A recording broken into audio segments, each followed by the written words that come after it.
여러분들의 한 주는 어떠셨나요? 하나님과 함께 동행하는 한 주를 보내셨습니까? 전도사님은 이번 한 주간 참 위대하신 하나님과 동행을 하는 한 주가 됐던 것 같습니다. 그래서 가장 많이 느꼈던 것은 결국엔 내가 나된 것은 다 하나님께로부터다 라는 참 큰 은혜와 축복, 그 귀한 그 묵상 속에서 한 주를 살아갔던 것 같습니다. 우리 친구들도 또 정말 날마다 주어주시는 그 하나님의 은혜를 정말 사모하면서 하루하루를 살아가기를, 또 앞으로를 살아내기를 간절히 소망합니다. 우리 이 시간 이제 예배 자리로 나아가려고 하는데, 여러분들 아직 복장이나 마음 아니면 성경책이 준비되지 못한 친구들이 있다면 얼른 준비하시고, 준비가 다 되면 이 자리 가운데로 나와오셔서 함께 예배로 나아갔으면 좋겠습니다. 우리 이 시간 그러면 김효택 선생님께서 사도신경 해주시겠습니다. 전능하사 천지를 만드신 하나님 아버지를 내가 믿사오며 그 외아들 우리 주 예수 그리스도를 믿사오니 이는 성령으로 잉태하사 동정녀 마리아에게 나시고 본디오 빌라도에게 고난을 받으사 십자가에 못 박혀 죽으시고 장사한 지 사흘 만에 죽은 자 가운데서 다시 살아나시며 하늘에 오르사 전능하신 하나님 우편에 앉아 계시다가 저리로서 산자와 죽은 자를 심판하러 오시리라. 성령을 믿사오며 거룩한 공회와 성도가 서로 교통하는 것과 죄를 사하여 주시는 것과 몸이 다시 사는 것과 영원히 사는 것을 믿사옵나이다. 아멘. 우리 정지훈 선생님 대표기도 해주시겠습니다. 하나님 아버지, 오늘 이렇게 예배를 드릴 수 있게 해주심에 감사합니다. 코로나19의 영향으로 비대면 예배로 전환된 지 꽤 지난 가운데 일부 교회들이 정부의 방침에 불만을 가지고 정부와의 갈등이 고조되고 있습니다. 주님, 우리 그리스도인들이 어디서 예배 드리는지가 아닌 어떻게 예배 드리는지가 우선이 되는 주님의 자녀 될 수 있도록 하여 주시옵소서. 매일매일 뉴스만 봐도 끊임없는 사건 사고들이 우리의 믿음을 흔들리게 하지만 그 가운데서 우리 그리스도인들이 기도로 믿음을 지킬 수 있도록 함께하여 주시옵소서. 예배 가운데 함께 하시는 우리 주 예수님의 이름으로 기도드렸습니다. 아멘. 오늘 우리에게 주신 하나님의 말씀은 마태복음 21장 12절에서 16절까지입니다. 마태복음 21장 12절에서 16절까지입니다. 제가 가진 성경으로는 신약 35면에 위치하고 있습니다. 제가 봉독해 올리도록 하겠습니다. 예수께서 성전에 들어가사 성전 안에서 매매하는 모든 사람들을 내쫓으시며 돈 바꾸는 사람들의 상과 비둘기 파는 사람들의 의자를 둘러 엎으시고 그들에게 이르시되 기록된 바 내 집은 기도하는 집이라 일컬음을 받으리라 하였거늘 너희는 강도의 소굴을 만드는도다 하시니라. 맹인과 저는 자들이 성전에서 예수께 나오매 고쳐주시니 대제사장들과 서기관들이 예수께서 하시는 이상한 일과 또 성전에서 소리질러 호산나 다윗의 자손이여 하는 어린이들을 보고 노하여 예수께 말하되 그들이 하는 말을 듣느냐. 예수께서 이르시되 그렇다. 어린 아기와 젖먹이들의 입에서 나오는 찬미를 온전하게 하셨나이다 함을 너희가 읽어본 일이 없느냐 하시고. 아멘. 자, 여러분들은 숨을 쉰다라는 것에 있어서 한번 생각을 해보신 적이 있나요? 전도사님은 항상 이 숨을 쉰다라는 개념에 있어서 항상 매일 생각하는 것 같아요. 왜냐하면 이 말이 무슨 말이냐면 전도사님은 항상 아침에 눈을 뜨면 이렇게 기도합니다. 하나님 감사합니다. 오늘도 내게 생명을 허락하시고 내게 오늘도 새 날 그리고 호흡을 허락하심에 하나님 감사합니다 라는 기도를 매일 아침에 일어나면 하곤 합니다. 물론 이것이 지금은 습관처럼 되는 이야기이지만 또 습관처럼 하는 기도이지만 여기서의 핵심은 하나님께서 오늘도 내게 새 날을 허락하셨다. 결국엔 이 새 날을 주시는 분은 하나님이다라는 믿음의 고백을 전도사님은 매일 아침에 습관처럼 하고 있습니다. 자, 이 호흡을 뜻하는 헬라어인 푸뉴마, 이 푸뉴마는 원래 언어로 해석했을 때 영이라는 뜻을 가지고 있습니다. 즉 하나님께서 아담을 만드신 뒤에 이제 코에 생기를 불어 넣으셨을 때에도 사용된 단어가 푸뉴마인데, 다시 말해서 아담에게 영을 불어 넣으셨다라는 것입니다. 즉 아담이 숨을 쉬고 호흡할 수 있는 것은 영이 호흡하고 숨쉬기 때문에 가능하다라는 것이지요. 그런데 이러한 호흡에 만약에 문제가 생겼다. 이 호흡에 문제가 생기면 어떠한 일이 벌어집니까?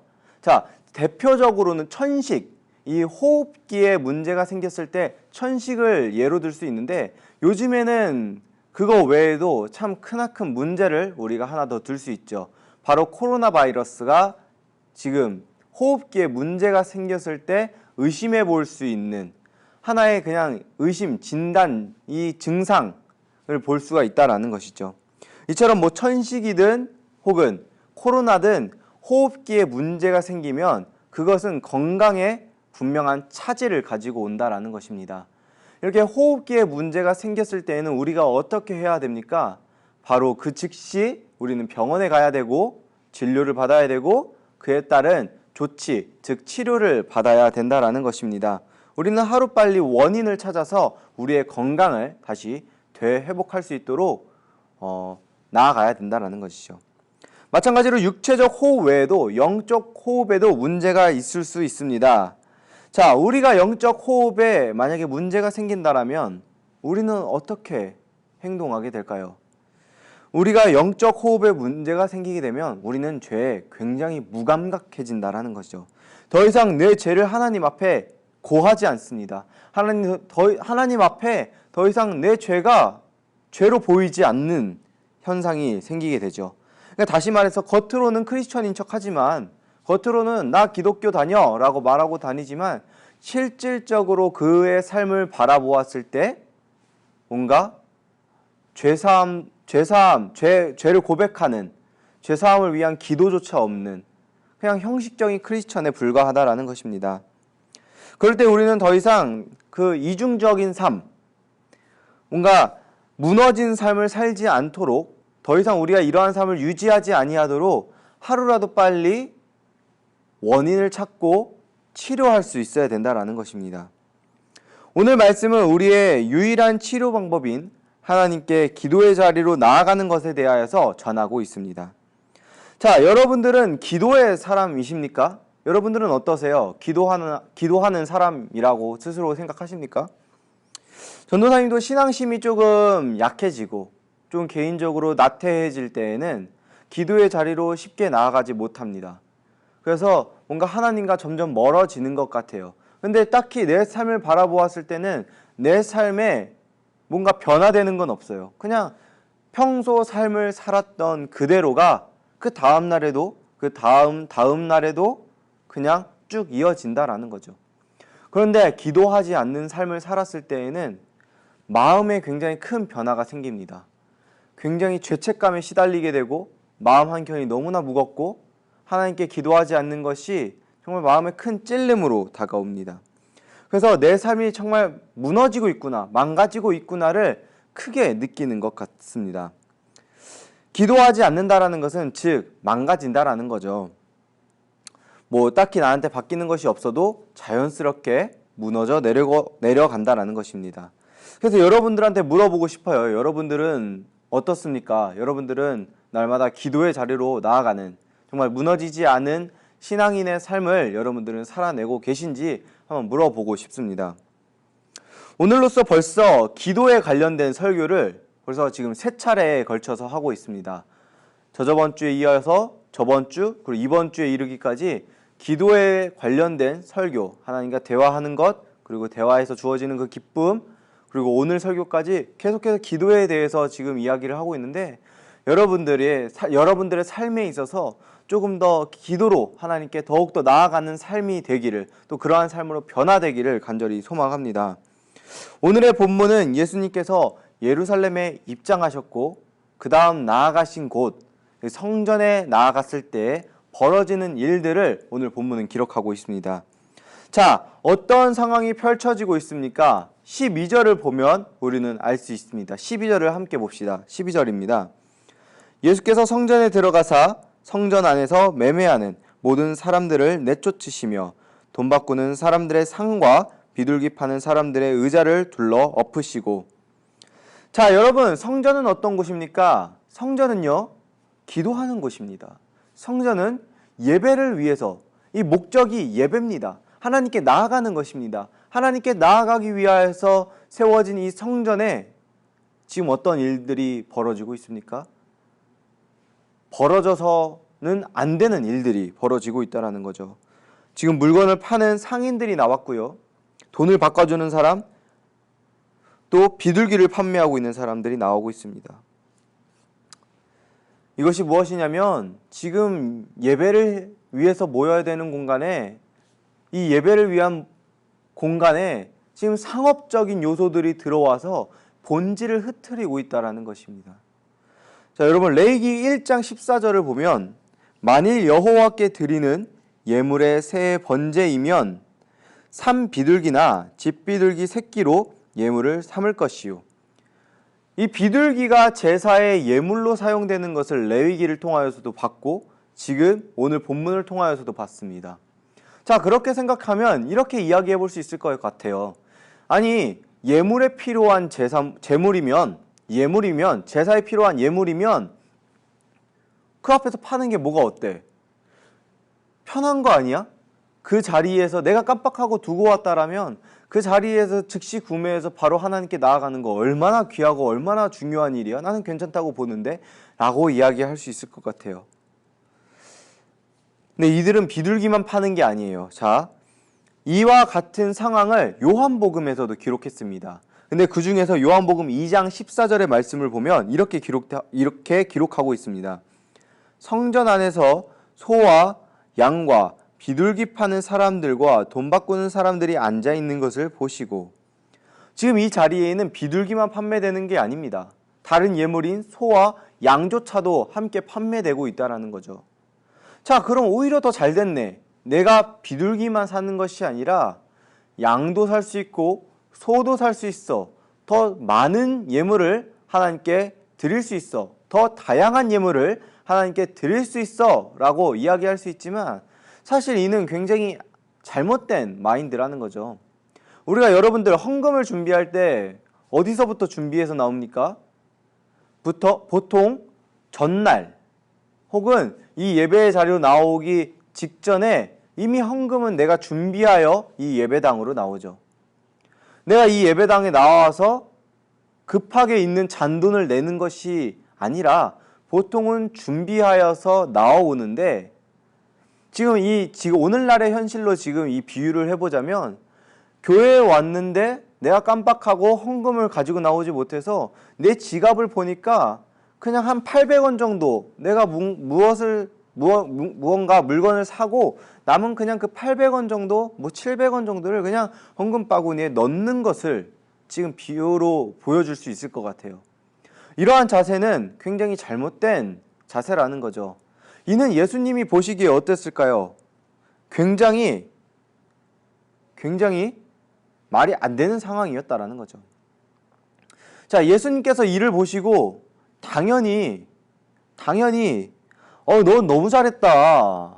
아니 그래, 이렇게라도 준비해오니 너무나도 감사해. 난 진짜 너의 그 신앙심에 참 너무 감사하고 존경을 표해 라고 말씀하시지 않는다라는 겁니다. 예수님께서는 분노하셨습니다. 그래서 오늘 본문에서 그 어떻게 분노하셨는지를 볼 수가 있어요. 우리 13절입니다. 13절 함께 읽어봤으면 좋겠어요. 우리 13절 함께 읽어봅시다. 시작. 그들에게 이르시되 기록된 바 내 집은 기도하는 집이라 일컬음을 받으리라 하였거늘 너희는 강도의 소굴을 만드는도다 하시니라. 아멘. 예수께서는 그들을 향하여서 이 장소는 기도의 장소임을 명확하게 이야기했어요. 이 장소는 기도하는 장소다, 예배하는 장소다라는 것을 명확하게 이야기했고요. 두 번째, 그들의 행위가 결코 옳지 않다라는 것을 지금 명확하게 한 번 더 이야기하고 있다는 것입니다. 예수님의 이 13절 말씀, 이 13절 말씀은 이사야서에서도 우리가 찾아볼 수 있습니다. 이사야서 56장 7절을 인용한 말씀인데 여기에 기록된 말씀을 제가 한번 읽어드리도록 하겠습니다. 내가 곧 그들을 나의 성산으로 인도하여 기도하는 내 집에서 그들을 기쁘게 할 것이며 그들의 번제와 희생을 나의 제단에서 기꺼이 받게 되리니 이는 내 집은 만민이 기도하는 집이라 일컬음이 될 것임이라. 아멘. 여러분, 성전은 어떠한 장소입니까? 바로 기도의 장소가 된다라는 것입니다. 그리고 우리의 기도는 예수님께서 예수님을 어떻게 합니까? 기쁘시게 한다라는 거예요. 우리가 기도의 장소로 기도의 제목을 가지고 나아갈 때 하나님께서는 그 기도를 기쁘시게 받는다라는 것입니다. 여러분, 기도는 기쁨입니다. 기도는 기쁨이라는 사실을 우리는 알아야 돼요. 그렇게 예수님께서는 성전을 싹 정리하십니다. 싹쓸이 해버려요. 그리고 예수님께서 제일 먼저 한 행동이 뭔지 아십니까, 여러분? 오늘 본문에 나와 있지요. 바로 맹인과 저는 자들을 고쳐주셨다라는 거예요.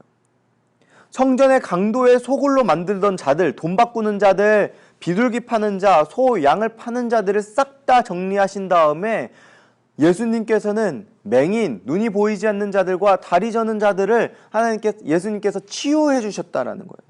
그게 제일 먼저 한 사역이었어요. 이것은 뭐냐면 성전의 재기능이 다시 시작되었다라는 거예요. 성전은 하나님께 나아온 자들, 이 하나님께서 그들의 기도에 응답하는 곳입니다.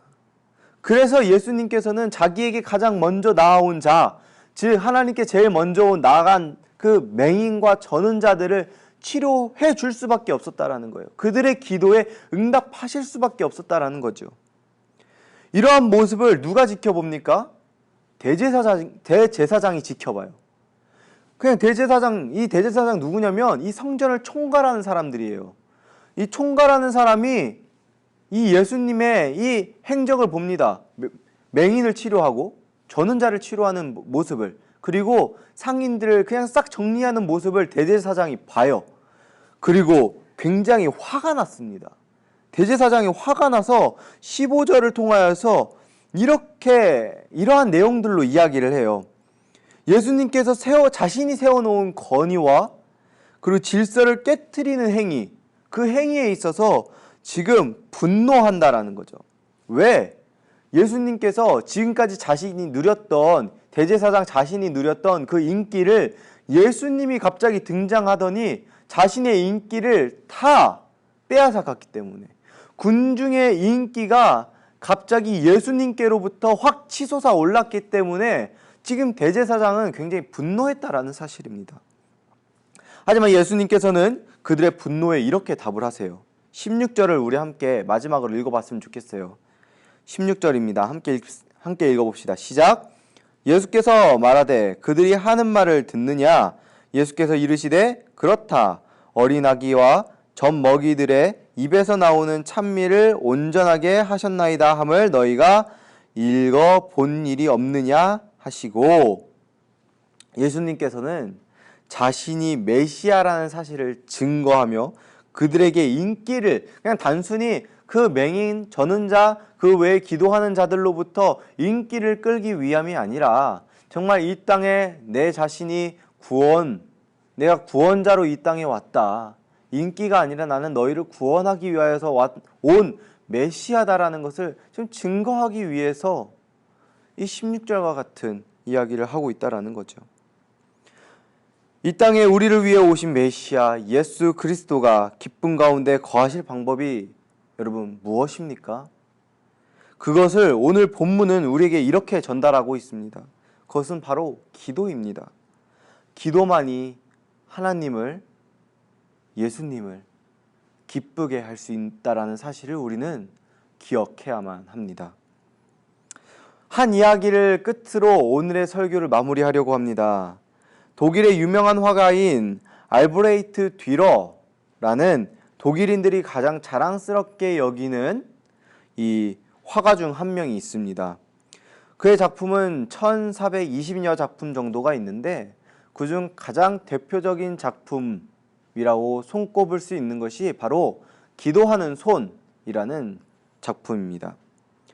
듀러라는 사람은, 이 듀러라는 화가는 매우 가난한 가정에서 출생합니다. 그런데 그에게는 감히 상상해서는 안 되는 꿈을 꿉니다. 바로 화가의 꿈을 꾸죠. 화가의 꿈을 꾼 듀러는 사실 그 말이 안 되는 상황이에요. 이게 너무 미술 공부를 하기 위해서는 너무나도 큰 돈이 필요했기 때문에 듀러로서는 사실 가난한 출생의 그 듀러는 꿈을 꿔서는 안 되는 꿈을 꾼 거죠. 그런데 듀러에게는 자신의 상황과 비슷한 처지에 놓여 있는 친구가 한 명 있었어요. 그 친구도 가난한 상황에서 가난한 출생이었고 또 그 친구조차도 화가의 꿈을 꿨다라는 거죠. 그렇게 어느 날 시간이 흐르고 어느 날 친구랑 대화하던 도중에 친구가 이렇게 이야기를 합니다. 듀러, 너가 먼저 그림 공부를 하면 내가 일을 해서 너의 학비를 마련해 볼게. 내가 너의 뒷바라지를 한번 해볼게. 여러분, 이 질문에 듀러는 어떻게 대답했냐면 나는 그럴 수 없다. 어떻게 내가 너에게 짐을 지으냐. 나는 그럴 수 없어. 괜찮아. 라고 이야기를 합니다. 하지만 그 친구는 끝까지 포기하지 않고 아니야. 너가 꼭 미술 공부를 했으면 좋겠어. 내가 학비를 대고 훗날 너가 조금 성공했을 때 너가 공부를 마쳤을 때 그때 가서 나를 한번 도와줘. 내가 공부할 수 있게끔 도와줘. 라고 설득합니다. 그 설득에 듀러는 미술 공부를 시작해요. 그렇게 듀러는 미술 공부를 시작했고 그 친구는 깊은 산속에 있는 수도원에 있는 식당에서 청소와 온갖 구조님들을 하면서 듀러의 학비를 마련해 주었습니다. 그렇게 듀러가 공부를 마치고 어느 정도 자리를 잡은 후에 수도원에 찾아갔습니다. 참 늦은 시간에 수도원에 찾아갔을 때 그때 식당은 다 정리가 됐고 그 빈 식당에서 홀로 무릎을 꿇고 기도하는 친구의 모습을 듀러는 볼 수 있었습니다. 그리고 그 친구의 기도에 큰 감명을 받았다라고 합니다. 하나님, 제 친구 듀러를 훌륭한 화가로 만들어 주세요. 저는 이제 손이 굳어져 그림을 그릴 수 없게 됐으니 듀러가 제 목까지 그림을 그릴 수 있게 도와주세요. 이러한 친구의 기도를 뒤에서 들었던 듀러는 참 눈물을 흘리지 않을 수가 없었습니다. 그 친구의 기도에 눈물을 흘리며 펜을 잡아 그 친구의 깡마른 손을 모아 기도하는 그 손을 스케치했다라는 거죠. 그리고 그 그림은 오늘날 기도하는 손 혹은 기도 이미지를 검색했을 때 정말 가장 잘 알려진 그림이 바로 듀러의 그림이라는 사실입니다. 여러분, 기도는 다른 이들의 꿈을 이루어 줄 수 있는 힘과 능력이기도 하지만 이보다 더 중요한 것은 이를 이루시는 분이 바로 누구냐라는 것입니다. 이 듀러의 꿈을 이루어 줬던 친구의 기도, 그 기도를 들어주신 분, 그 기도에 응답하신 분이 바로 누구냐를 아는 것이 더 중요하다라는 것입니다. 여러분, 그 기도의 응답 누가 하셨습니까? 바로 하나님께서 하셨다라는 것입니다.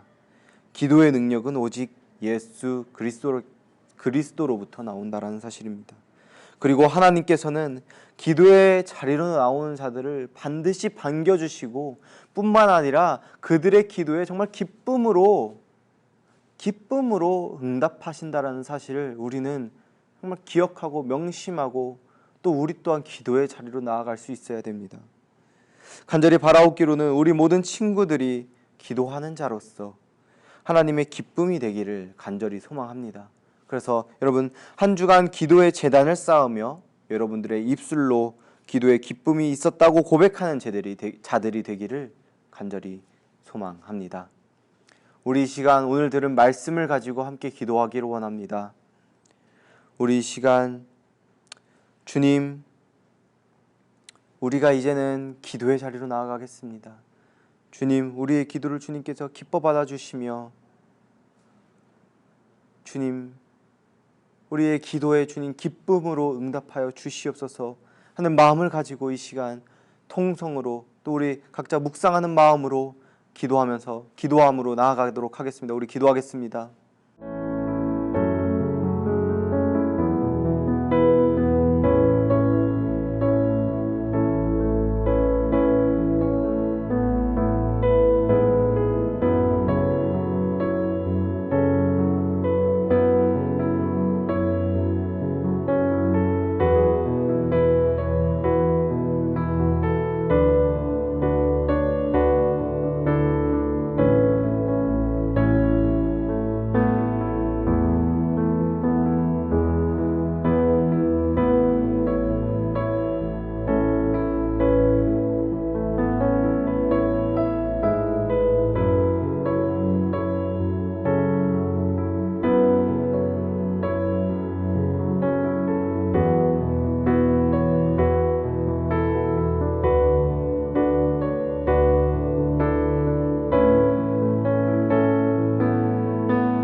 우리의 기도에 늘 응답하시는 하나님, 오늘도 우리가 기도의 자리로 나아가며 예배의 자리를 사모함으로 나오게 하심을 주님 진심으로 감사드립니다.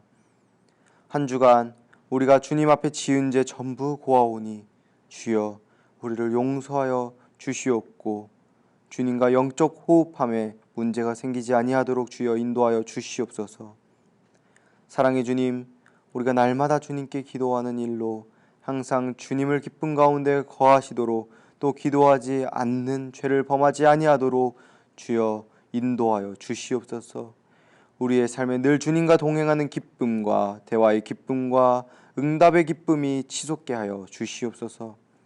오직 우리의 기도는 주님을 향하게 하시며 그 기도에 응답하사 우리가 능히 세상 가운데 주님의 빛을 비추는 자녀로서 삶을 살아가는 우리 모두가 될 수 있도록 주여 인도하여 주시옵소서. 능력의 주님, 코로나19 바이러스로 한국 교회를 비롯한 곳곳에서 고통을 표하고 있습니다. 주님의 계획에는 차질이 없으며 그 계획은 완벽한 가운데 세워졌사오니 주여 이 일들을 통하여 주님께서 뜻하심이 반드시 이루어지며 그 안에서 주를 따르는 주의 종들이 그 뜻을 알아 기쁨으로 기도하며 이 사태가 끝나는 날에 함께 기뻐 찬미 외치는 자들이 될 수 있도록 인도하여 주시옵소서. 이제 말씀을 들고 이제 세상의 삶으로 나아갑니다. 우리의 삶에 주만 따르는 귀한 은혜와 축복이 떠나지 아니하도록 주여 인도하시며 한 주를 살아가며 건강과 지혜와 지식을 또다시 예배의 자리로 돌아오는 데까지 함께 더하여 주시옵소서. 우리의 기도에 기뻐 들으시며 응답하실 줄 믿사오며 이 모든 것 주 예수 그리스도의 이름으로 기도하옵나이다. 아멘. 우리 이 시간 주기도문 하심으로 오늘의 예배를 마치도록 하겠습니다. 하늘에 계신 우리 아버지여, 이름이 거룩히 여김을 받으시오며 나라의 임하옵시며 뜻이 하늘에서 이룬 것 같이 땅에서도 이루어지이다. 오늘날 우리에게 일용할 양식을 주옵시고 우리가 우리에게 죄 지은 자를 사하여 준 것 같이 우리 죄를 사하여 주옵시고 우리를 시험에 들게 하지 마옵시고 다만 악에서 구하옵소서. 대개 나라와 권세와 영광이 아버지께 영원히 있사옵나이다. 아멘.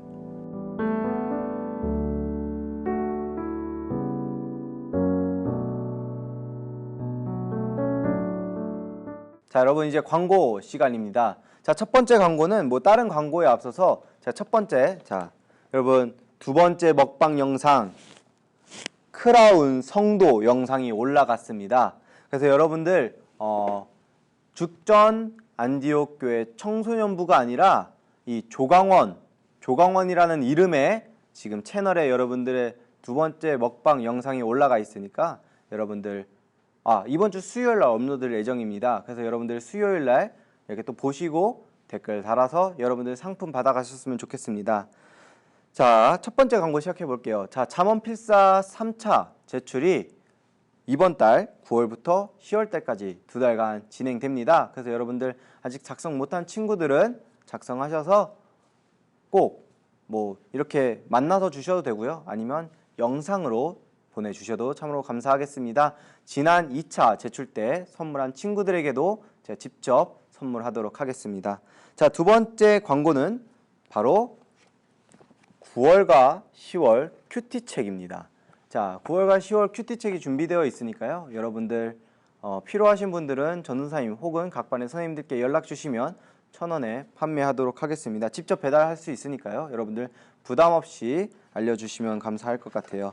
자, 세 번째 광고입니다. 세 번째 광고는 다음 주도 동일하게 9시 30분에 뭐 정부의 발표가 어떻게 날지는 모르겠지만 혹여나 이제 2.5단계가 해제가 된다라면 이 현장에서 9시 반에 예배를 진행할 예정이고요. 그렇지 않다면 영상으로 이렇게 예배할 거니까 여러분들 마음속에 깊이 좀 기억하시고 9시 반 예배에 늦지 않게 오셨으면 좋겠습니다. 자, 그 다음 광고는 오늘 예배를 참석하신 우리 친구들 댓글로 여러분들의 학년과 이름 그리고 예배 참석을 댓글로 달아주시면 참으로 감사하겠습니다. 자, 마지막 광고입니다. 이거는 12월까지 쭉 이어져야 되는 기도 제목입니다. 그래서 여러분들 꼭 기도해 주셨으면 좋겠는데 우리 고3 친구들의 수능이 12월 3일에 치러집니다. 그래서 우리 친구들 고3 친구들의 학업과 또 이제 준비하는 과정에 있어서 하나님의 귀한 은혜와 지혜와 지식이 끊기지 아니하도록 또 무엇보다 넘치게 하나님께서 부어달라고 여러분들 함께 우리 중1부터 또 그 외 많은 친구들이 함께 기도했으면 좋겠고요. 또 그들이 가진 계획과 비전이 정말 세상적인 비전과 세상의 유익을 위함이 아니라 하나님의 정말 목적과 계획에 따른 비전이 되게 해달라고 여러분들 함께 기도해 주셨으면 좋겠습니다. 자, 이 광고를 끝으로 우리 다음 주에도 우리 9시 반에 이 예배 장소에서 혹은 영상으로 우리 함께 만났으면 좋겠습니다. 우리 그러면 한 주간 기도로 승리하시는 우리 죽전 우리 세계적인 청소년부가 되기를 간절히 소망합니다. 우리 다음 주에 만나요.